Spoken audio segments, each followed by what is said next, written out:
بسم اللہ الرحمن الرحیم۔ السلام علیکم۔ حضرت ثابت بنانی رحمۃ اللہ علیہ فرماتے ہیں کہ ایک دن میں حضرت انس بن مالک رضی اللہ تعالی عنہ کی بارگاہ میں حاضر تھا۔ اتنے میں آپ کے بیٹے جو ابو بکر کے نام سے مشہور تھے جہاد سے واپس آئے۔ آپ نے ان سے جہاد کی روداد معلوم کرنا چاہی تو انہوں نے جہاد میں پیش آنے والے بہت سے واقعات بتاتے ہوئے کہا، ابا جان، کیا میں آپ کو اپنے ایک مجاہد ساتھی کی عجیب و غریب اور ایمان افروز حالت کے بارے میں نہ بتاؤں؟ حضرت انس رضی اللہ تعالیٰ عنہ نے فرمایا، ضرور بتاؤ۔ کہا، ہمارے لشکر میں ایک خوبرو نوجوان بھی تھا۔ جب ہم دشمن کے بالکل سامنے پہنچ گئے تو حملے کی تیاری میں مصروف ہو گئے۔ اتنے میں اس نوجوان کے یہ الفاظ فضا میں گونجے، واہ میری زوجہ اینا، کیسی دلکشی ہے تم میں! واہ میری زوجہ اینا، کیا حسن پایا ہے تم نے! یہ آواز سن کر ہم فوراً اس کی طرف دوڑے۔ ہم سمجھے کہ شاید اسے کوئی عارضہ لاحق ہو گیا ہے۔ ہم نے پوچھا، اے نوجوان، کیا ہوا؟ کہا، اے مجاہدو، سنو، میں ہمیشہ اپنے آپ سے یہ کہتا تھا کہ میں ہرگز شادی نہ کروں گا یہاں تک کہ میں کسی غزوہ میں شہید ہو جاؤں اور اللہ تعالیٰ جنت کی سب سے خوبصورت حور سے میری شادی کر دے گا۔ میں ہر مرتبہ شہادت کی آرزو لیے جہاد میں شریک ہوتا۔ کئی جہادوں میں شرکت کے باوجود مجھے شہادت کی دولت نہ مل سکی۔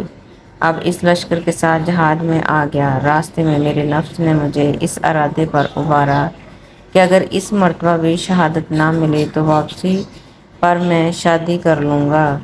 ابھی کچھ دیر قبل مجھے اونگ آئی۔ میرے خواب میں کوئی آنے والا آیا اور کہنے لگا کہ تم ہی ہو جو یہ کہہ رہی ہو کہ اگر اس مرتبہ میں شہید نہ ہوا تو واپسی پر شادی کر لوں گا۔ سنو، اللہ تعالیٰ نے حور اینا کے ساتھ تمہاری شادی کر دی ہے، اٹھو میرے ساتھ چلو۔ چنانچہ وہ مجھے لے کر ایک انتہائی سرسبز و شاداب وسیع باغ میں پہنچا۔ وہاں کا منظر بڑا ہی دلربا تھا۔ اس میں 10 ایسی حسین و جمیل لڑکیاں موجود تھیں کہ اس سے قبل میری آنکھوں نے ایسا حسن نہ دیکھا تھا۔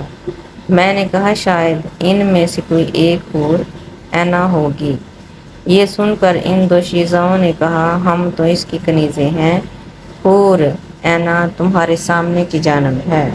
میں آگے بڑھا تو ایک بہت ہی خوبصورت اور سرسبز باغ نظر آیا۔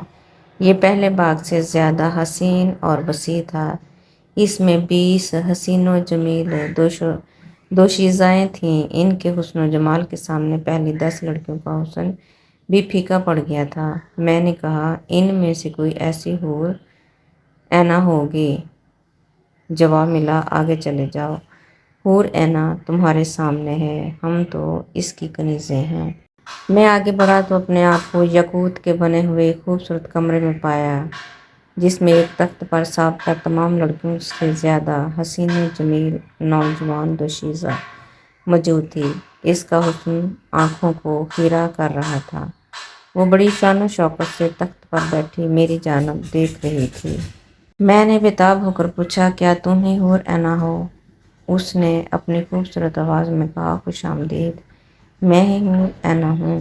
یہ سن کر میں نے اسے چھونے کے لیے ہاتھ بڑھایا تو اس کی مترنم آواز گونجی، ٹھہر جائیے، ابھی آپ کے اندر روح موجود ہے، کچھ دیر انتظار کیجیے، انشاءاللہ آج افطاری ہمارے ساتھ کریں گے۔ میں ابھی اس ہوش ربا منظر میں ہی گم تھا کہ میری آنکھ کھل گئی۔ بس اب میں بہت جلد وہاں پہنچنے والا ہوں۔ نوجوان نے اپنی بات ختم ہی کی تھی کہ منادی نے پکار کر کہا، اے اللہ کے شاہسوار، دشمن پر حملہ کرنے کا وقت آ گیا ہے۔ اللہ کا نام لے کر اسلام کے دشمنوں پر ٹوٹ پڑو۔ یہ سن کر ہم دشمنوں کے مقابلے میں صفیں بنا کر دیوار کی طرح کھڑے ہو گئے۔ وہ نوجوان بڑی بے جگری سے دشمنوں سے نبرد آزما تھا۔ مجھے اس کی بات یاد تھی۔ میں کبھی سورج کی طرف دیکھتا، کبھی اس کی طرف۔ جیسے سورج غروب ہوا اس کی گردن تن سے جدا کر دی گئی۔ وہ راہ خدا میں اپنا سب کچھ قربان کر چکا تھا۔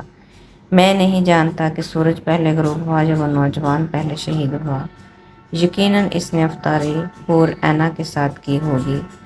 معزز ناظرین، انشاءاللہ آپ کو میری یہ ویڈیو پسند آئے گی تو پلیز اس کو لائک کیجیے گا، سبسکرائب کیجیے گا اور اپنے دوستوں میں زیادہ سے زیادہ شیئر کیجیے گا۔ شکریہ، اللہ حافظ۔